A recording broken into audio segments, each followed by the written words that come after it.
Anniversary Games! The franchise you love so much is now 5 years older, and so are you. Time to celebrate! Why? Because we need the brand to stay relevant, just play the game. Every 5 years or so, some of the biggest gaming franchises often celebrate in some sort. Be that a new game, remasters, merchandise, my will to live.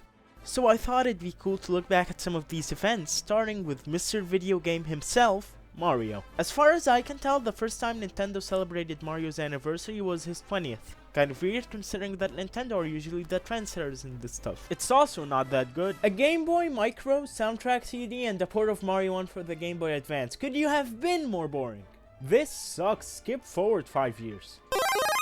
This is worse. I'm kidding, but the 25th anniversary could have done so much more. First off, we have Mario 1 again, but with all the question blocks being replaced by the number 25. I actually kind of like this. It's cute, and you could still buy the regular Mario 1 on the Wii Virtual Console. But the main event was Super Mario All-Stars, a 16-bit remastered collection of the first 4 Mario games. And guys, this is the 3rd time Mario 1's been re-released for an anniversary. I'm starting to think it's a parasite. It also includes the Japanese exclusive Super Mario Bros. 2, now dubbed The Lost Levels, which was originally deemed too hard for non-Japanese players. This is all good, but the problem is that it happened before. Super Mario All-Stars was originally released for the SNES 15 years before it came to Wii. You can even see the SNES buttons on the Wii version. To rub salt in the wound, it doesn't even have Super Mario World, which was added to the SNES collection a year later. This also started a weird trend with Nintendo with these games being limited edition. This will be relevant later. Thankfully, Nintendo cleaned up their act with the 30th anniversary and gave us Super Mario Maker. A wonderful game giving every child their dream of creating their own Mario levels. Later,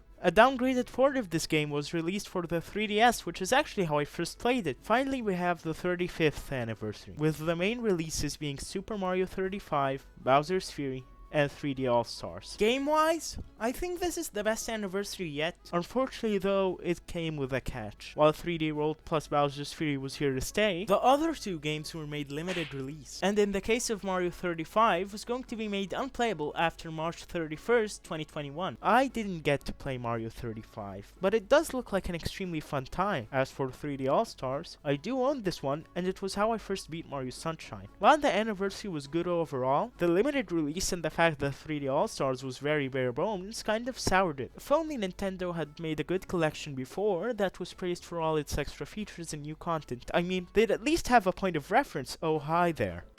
Kirby's Dream Collection, released on the Nintendo Wii to celebrate his 20th anniversary, consists of 6 Kirby games including Kirby 64 The Crystal Shards. This collection is well known for being one of Nintendo's best, with an amazingly detailed museum about Kirby throughout the years. And it even has 2 episodes of the Kirby anime. The games all run flawlessly, and it's a great way to experience classic Kirby. Best of all though, 13 entirely new challenges were added based off of Kirby's Return to Dreamland, which was Kirby's return to form in 2011. I highly recommend this collection, even though it isn't readily available anymore. But those 2 out of the way, it's time to move on to everyone's least favorite hedgehog, Sonic. His first celebrated anniversary was his 10th, with Sonic Adventure 2 Battle and Sonic Advance. Around this time was when Sega left the console market and became a third-party developer. So for a lot of people, this was their first exposure to the blue blur, and quite a good one might I add.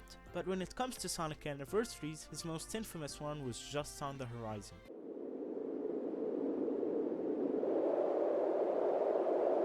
Hey, at least we got Sonic Riders, so that one was Sonic's 15th anniversary was a sick joke. Sonic the Hedgehog Genesis is both an eye and ear sore, and talking about Sonic 06 once was enough. Nonetheless, you can't really blame how 06 turned out on the developers. It's become common knowledge how 06's developers were cut in half to develop Secret Rings, and the time constraints to get it out on time show very clearly in the game. Despite this setback, Sonic Team would later redeem themselves in 2011's Sonic Generations. This is my favorite Sonic game. Frontiers is really close though, guess we'll have to wait for the 3rd update. The classic levels in this game are really fun, and modern Sonic plays better than ever with level design that I still learn new things about to this day. And Sonic Team just kept the ball rolling with Sonic Mania in 2017, as well as...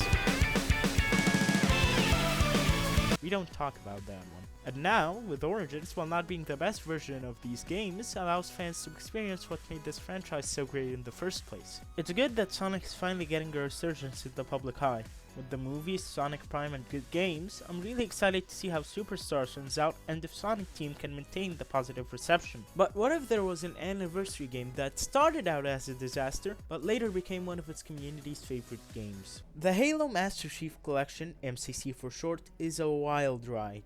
So let's get into it. During E3 2014, Microsoft announced both Halo 5 Guardians as well as the MCC at the same time. People were hyped. The MCC was meant to celebrate Halo 2's 10th anniversary. It promised Halos 1 through 4 in one package with new updated graphics and engines. And the classic multiplayer from these games was meant to return with full force. It seemed perfect. Then the game released, and it was bad. If you wanted to try the multiplayer, most of the time, you just couldn't. It was outright broken. But maybe you're more of the single player type. Surely they can't mess that up. Well, how about campaign missions just not working correctly? People were angry.